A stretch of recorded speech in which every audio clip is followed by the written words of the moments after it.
Hi, welcome to my channel. My name's Chance, and it's time to talk about some board games.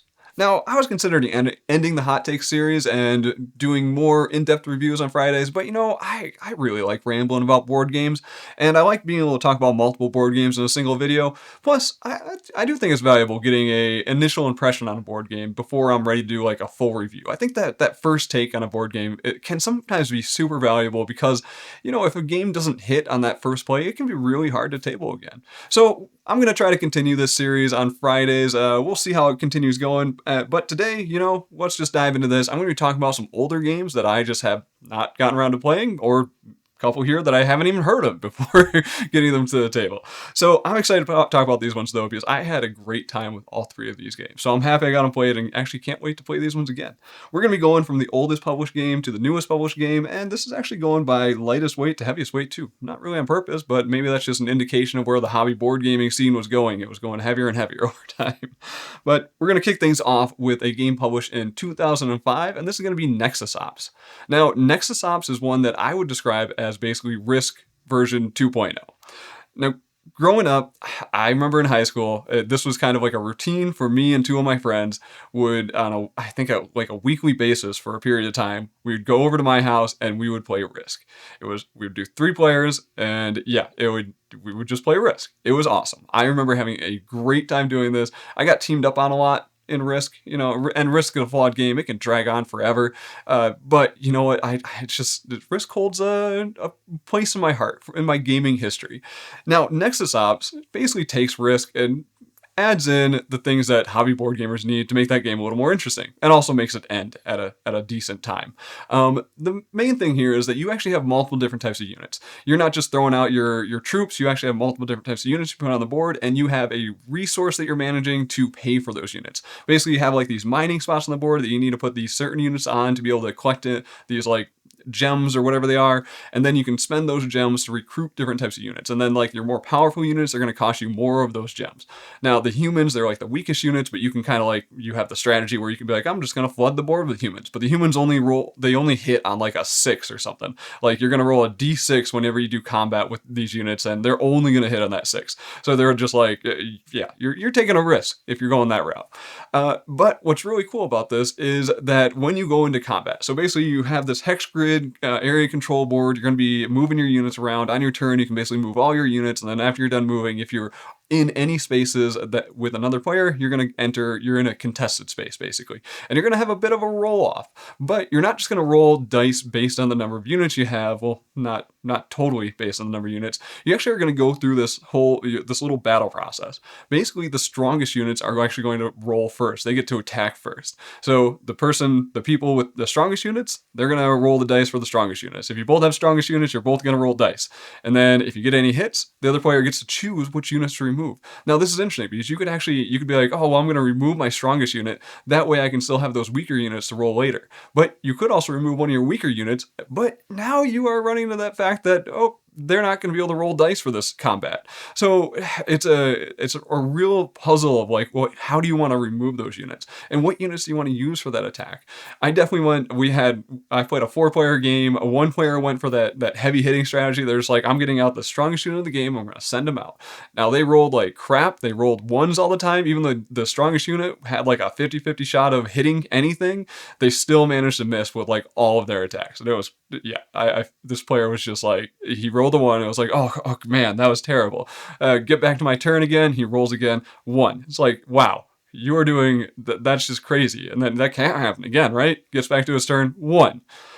I think you should just give up now. And then me, I went for like the human strategy towards the end. I recruited a bunch of humans, and I just sent them out on the board as like this little flood, this plague that was coming out of the universe.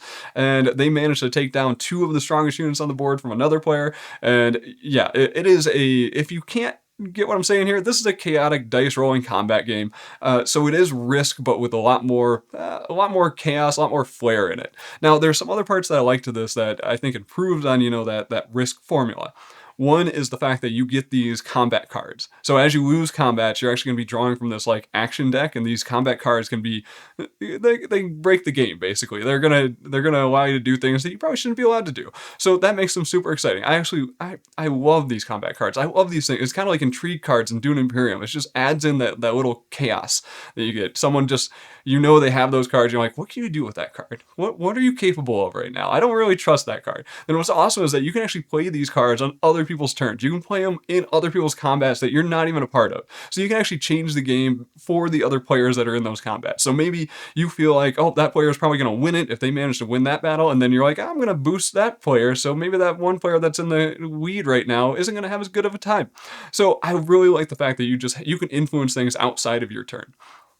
The other thing I like is the scoring system. So you're going to be collecting up these goals during the game. Now there's like one goal that's always available to all the players all the time or whatever, but you're going to be collecting up these private goals, which are going to go into your hand. Those private goals are going to give you like these little objectives to go for, these secret objectives that other players don't know what you're going to be trying to do. Maybe it'll be like, oh, go and or go to a battle and kill 2 human units. So now you get that goal and you're looking at the map and you're like, ooh, who has 2 human units in the same spot? You're trying to figure out who you need to go and attack to get those victory points. And then what's cool is that you can actually score. There's certain types that you can only score 1 per battle, but there's these other types that you can score multiple per battle. You manage to pull off the condition. So you can actually have pretty big point swings in this game. I feel like the game started off pretty slow. It took us a while to build into that scoring system. I was kind of just scoring, 1 or 2 points per turn for a little bit, and the game ends when you get to 12. But there's one player that he managed to pull off I think it was like a 6 or an 8 point turn. Like in 3 of his combats, he was just like throwing down these private goal cards. He's like, yep, got that one. Yep, got that one. Yep, got that one. And yeah, it was an epic turn. It was like, oh man, you're so close to winning because I was going to win on the next turn. And he was like, if he had one more goal card, he probably would have taken it. So that's Nexus Ops. It is this is just an advanced version of Risk. If you enjoy that chaos, if you enjoy those kind of those hidden objectives that players are going for that are giving you kind of this goal that's just, hey, I need to go for this goal. I'm not attacking you because I want to. I need to. So, that's that is Nexus Ops. I had a great time with it. I really want to play this one again. I feel like it's just a fun, chaotic time. I do want to call out one thing on this one that I meant to mention earlier, but I've been playing Battle of Hoth recently. Like I've played a few of the scenarios very recently on that game, and that is another one that has a bit of strategy with the card play in it, and you are going to be moving your units and basically doing dice rolling. This is where, it reminds you of Risk, right? You're going to go out, you're going to roll some dice and see if you manage to kill the units. So this is where I kind of make the comparison between Nexus Ops and Battle of Hoth. Now, Battle of Hoth, I feel like has a great theme with Star Wars. If you're into that, like, it's fantastic. It also has that card play system, which adds in a little bit more strategy for you. And like the distance in the units and like the asymmetry of the units is interesting. But you know what? If I was like to choose a game to keep in this category of chaotic dice rolling combat, I think Nexus Ops would be the one I would choose because one, it's a little more flexible. I can play 2 to 4 players instead. Battle of Hoth has 2 or 4 players. You can do team mode, but I don't know. Maybe I should give it a try. We'll see. But also, Battle of Hoth has like a scenario book. It also has a little bit more difficulty with kind of the setup, with the terrain pieces that you're going to be putting out. So Nexus Ops is just fast to set up, fast to teach, fast to play, and it has that up to 4 player count, and it's just a fun kind of beer and pretzels combat game. So okay, that's going to do it for Nexus Ops. I had a great time with it. I'm excited to play it again. I'm excited to try it out 2 players as well. I think it'll actually be really good at 2. Okay, so let's move on to my next game on my list. This is a game published in 2016, and this is going to be Adrenaline. I got this one played just before the new year, or well, maybe a week or 2 before the new year, and this is probably one of my highlights of 2025. I mentioned this in my 2025 year in review video. Adrenaline was just phenomenal. Also, I want to call out the Nexus Ops and Adrenaline here. These are the games that my friend Josh and I did as a gift exchange for our podcast. If you want to check that out, feel free. But essentially, I got Nexus Ops from Josh, and I feel like he nailed kind of my type of game. Like I said, I grew up playing Risk, so that was a game that it was perfect for me, right? And then I got him Adrenaline. Adrenaline is supposed to be recreating that first-person shooter experience, and I think the designer is Flip Naduk, and man, he did a phenomenal job with representing a first-person shooter in this game. I'm amazed that I haven't heard more about this game because I thought it was so much fun to play that I cannot wait to play this game again. And this is probably the number one game I want to get played this year right now. um, so with this game, you're going to be, it's first person shooter. You have like a little health track, but each player on the turn is pretty simple. You get like 2 actions per turn. You can move around, pick things up. You can shoot other players or attack other players or whatever. But for the most part, you're going to like spawn into a room. Then you're going to want to collect a gun. Then you need to go and collect ammo to be able to reload those guns. But the way the game works is that you're going to end up with these basically weapon cards in your hand. And getting them in your hand is basically they're going to start loaded, right? So, but to fire a gun, you just put it on the table and you get to fire the gun. And that means it's now empty. And now you have to reload it. There's like these little cube symbols that you have to be able to reload it. So at the end of your turn, if you have the right cubes, you can spend those cubes to put that weapon back in your hand and reload that weapon. And I think this is just a brilliant abstraction of kind of that first person shooter and run out of ammo. And this is a great way to force players to go and experiment with other weapons, because essentially it's usually cheaper to pick up another gun than to reload a gun or reload a weapon you already have. So that was a phenomenal design choice. There's these ammo crate boxes on the board where maybe you want to move into them to be able to collect that ammo to be able to reload at the end of your turn. Just a lot of good stuff around kind of that little that very light Euro resource management puzzle, like a really good just a really good implementation of that puzzle in this game that's supposed to be a little more chaotic, a little fast-paced.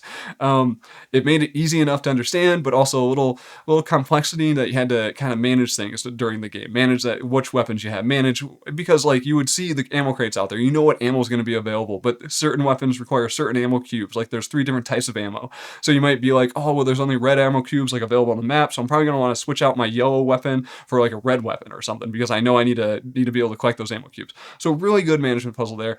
But the actual, just the combat, this was so well executed. The weapons were all super unique, and while the iconography on them, at first it was like, this is some weird iconography here. But once you understand how to read the cards, it's amazing how well the designer did with making what the weapon does incredibly clear. Like it was confusing at first, but once you understood the iconography, it was like, oh, this weapon does that. And it was amazing how well these icons worked on these cards, at least for me.